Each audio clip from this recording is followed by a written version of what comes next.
During 2 years, the international movement ATD Fourth World mobilised with people living in poverty to evaluate the actual impact of poverty eradication projects in 12 countries. More than 2,000 people, originating from 22 countries, took part in this evaluation. People living in poverty combined their thoughts, their experiences, and their suggestions with those of other activists, civil servants, academics, and representatives from international institutions. A good education is also seen when a child is capable of lending a hand to help its family. You cannot move forward without a birth certificate. Sometimes it is difficult when one is unable to pay their children's tuition, and as a result, the children are sent home from school. If your belly is empty, only your eyes are able to see, but you cannot hear.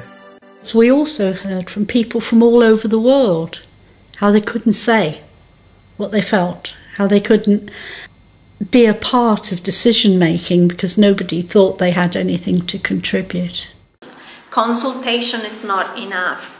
Participation, a real one, required not only to listen to people, but required to change your plans according to what you have consulted. The daily experiences of these men and women force us to see extreme poverty as a violation of human rights and as a terrible form of violence. The violence of discrimination, the violence of programs that are in no way adapted to meet people's needs, the violence of development programs that actually harm people living in poverty because they are not designed nor implemented in partnership with them. Sometimes even international aid reduces people to silence. That is why, for the post-2015 development agenda, we put forward these 5 recommendations. Leave no one behind. I was homeless for 3 years. I slept in factories. The problem is all the people we don't know. We're struggling to survive every day. We are so fed up that we can't even show our anger. So there's just silence. I came to help out because I myself was very much alone during 12 years. Solidarity allows you to find your intelligence once again.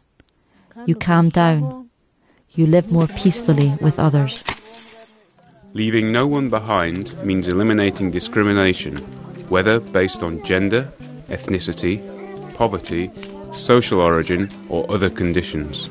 It also means reaching out to and working with people who have been, up to this point, left out. It sets access to fundamental rights for all at the heart of development objectives, in line with the UN guiding principles on extreme poverty and human rights. Consider people living in poverty as partners in building knowledge and understanding. Measuring poverty only by the $1.25 a day mark does not reflect the violence, humiliation, and rights violations that families in chronic poverty undergo. The United Nations Multidimensional Poverty Index, which does take into account the hardships experienced by these families, must be improved. An indicator to measure discrimination and social exclusion should be added, and it must be thought out with populations living in chronic poverty. In the Philippines, the problem of the poor is housing. And regarding the MDGs, they should ask people, what do you really want? Then they will know what people need and what would help them. Because the people are those who are actually experiencing poverty, not the government. Promote an economy that respects people and the environment. I started working as a young child, at the age of 6. I went to Peru, where I learned how to be a stonemason, and sometimes had to sleep in the street. Some poor families enter in the informal economy not because they choose to, but because they have to survive, reaching the point where they accept the violation of their rights. Members of the United Nations, I don't want to be poor anymore. I don't want to be called poor anymore. Brothers of the world, let us continue to work to fight with strength, so that our children will not have to endure the miserable life that we have endured for so long. We need to reach a state of full employment, decent work and social protection for all, a people-centered economy, and strengthens the links between people in their communities. Our goals are always collective. We are not in competition with each other. We are cooperating. To fund and maintain such projects, there must be an international mechanism that brings together the expertise of trade unions, civil society, and people living in extreme poverty. Provide education for all with the participation of all. I struggle against poverty by working every day. I pick up bottles, aluminum, copper, and it's not easy to have the money to send the kids to school. Every morning I have to have the courage and strength to tell myself, okay, you have to get up, keep struggling. Lots of parents don't know how to read. The school should invite parents, bring together the parents, teachers, and children. If we could give teachers special courses about children who live in hardship, they could give the children more attention and better support. Education and quality training for everyone is possible if the teaching methods and course content are suited to the entire community, not just well-off families, and if there is cooperation amongst everyone who is involved in a child's education.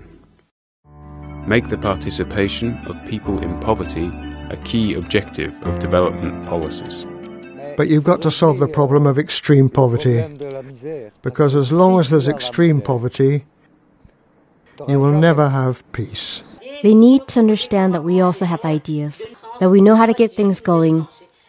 We want to be involved in projects, before they get started, during and after too. People with experience in fostering participation should be assigned to all development projects in order to reach and involve people in chronic poverty and to relay their expectations to policymakers and funders. Finally, civil society must mobilise itself to ensure that these proposals lead to real change in the fight to end extreme poverty.